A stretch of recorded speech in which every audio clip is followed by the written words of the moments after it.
Hello friends, చూశారు కదా, ఇది పాముని పట్టే కర్ర. ఇది అమెజాన్లో దొరికిద్ది, స్నేక్ స్టిక్ అని. అది చాలా కాస్ట్ అయింది, దాదాపుగా ఒక 2000 3000 అయింది. మనకు అంత అవసరం లేదు, రూపాయి ఖర్చు లేని పనులు చూసుకోవాలి మనం. అది చూడండి, ఇది జామ కర్ర. ఈ జామ కర్రకి చివరి ఒక పంగ. పెద్ద పాముతో పెట్టి ఇలా నొక్కామనుకోండి, అలా అలా ఉండవలసింది, కదలదు. చిన్న పాము అయితే బ్యాలెన్స్ చేయొచ్చు. చూడండి దీన్ని, ఇదిగోండి ఈ నాగు పాము పిల్లని. రాజా రాజా నాగరాజా కమాన్.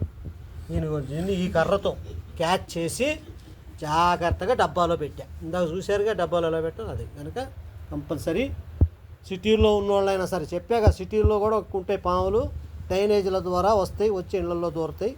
కనుక ఎక్కడైనా సరే పాము అనేది ఉంటుంది కనుక జాగ్రత్తగా ఉండండి. చీకట్లలో చేతులు పెట్టడాలు, లైట్లు లేకుండా వెళ్ళడాలు. రైతులు కొంతమంది మా పాములు ఏం చేయవు అంటారు, కానీ కరిసా తెలుస్తుంది విషయం అంటే ఏంటో. కనుక రైతులు కూడా జాగ్రత్త చెప్తున్నా. రైతు సోదరులకి కంపల్సరీ రాత్రులు పొలాల్లోకి వెళ్ళేటప్పుడు కర్ర, టార్చ్ లైట్ పెట్టుకొని వెళ్ళండి. కర్ర 90% ఇలా ఉన్న పంగ కర్ర అయితే మీకు మంచిది. ఓకే ఫ్రెండ్స్, మీదకి వస్తుంది, కొన్ని పాములు తాసు పాములు మీదకి వస్తాయి. ఆ కర్రతో బయటకి ఇలా తొందరగా దూరంగా నెట్టేయచ్చు. ఓకే ఫ్రెండ్స్, కనుక ఈ విధంగా ఇది చూడండి, ఎంతో లేదు ఇది ఎంత లేదు. ఇది కింగ్ కోబ్రా. జనరల్గా తాసు పాముని కింగ్ కోబ్రా అంటారు. ఏ పాము అయినా సరే తాసు పాముని కింగ్ కోబ్రా. ఈ కింగ్ కోబ్రా చూడండి, దీన్ని మింగింది మింగి పైన దాన్ని కింద పడేసింది. ముందు పడేసి ఆ తర్వాత అది పైనుంచి కింద పడ్డది. దబేలమైన సౌండ్ వచ్చింది. నేను ఏంట్రా సౌండ్ అనుకొని చూసేటప్పటికి బుర్ర వెళ్తుంది. వెంటనే చూసా, అది వెళ్తుంది, ఎటు వెళ్తుందో వెళ్ళని ఇచ్చా. కామ్గా వెళ్ళి మా యొక్క స్టోర్లో చూడండి, స్టోర్ రూమ్ ఇది. స్టోర్ రూమ్లో మెల్లగా గ్యాస్ బండలు పక్కన నుంచి లోపల కూర్చుంది. అది కరెక్ట్గా మన దగ్గర ఉంది కదా స్నేక్ స్టిక్. రూపాయి ఖర్చు లేకుండా మీరు కూడా తయారు చేసుకోండి, సింపుల్గా ఉంటుంది.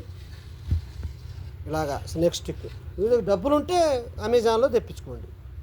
ఎప్పుడైనా సరే ఇంట్లో ఉండాలి స్నేక్ స్టిక్ ఉంటే. స్నేక్ అని కాదు, దాంతో తేలుని పట్టుకోవచ్చు, పాముని పట్టుకోవచ్చు, ఎలకల్ని, వాటిని కూడా మనం కొన్ని పిల్లులు ఎగబడతాయి, ఆ పిల్లుల్ని కూడా డీల్ చేయొచ్చు.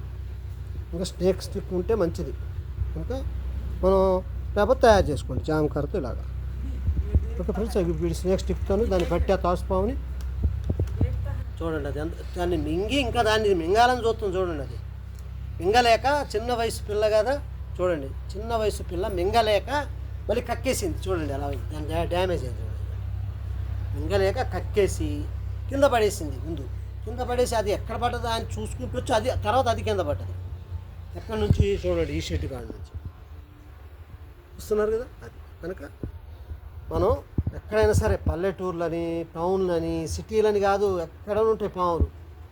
కనుక కంపల్సరీ పాముల విషయంలో కంగారు పడుతూ మెల్లగా డీల్ చేయండి. ఎక్కడైనా సరే స్టోర్ రూముల్లో చీకట్లలో వెళ్ళకండి. ఏ స్టోర్ రూమ్లో అయినా ఫస్ట్ కర్రతో కదిపాకనే అప్పుడు మీరు ఆ వస్తువుల్ని ముట్టుకోండి. ఓకే ఫ్రెండ్స్, చూడండి.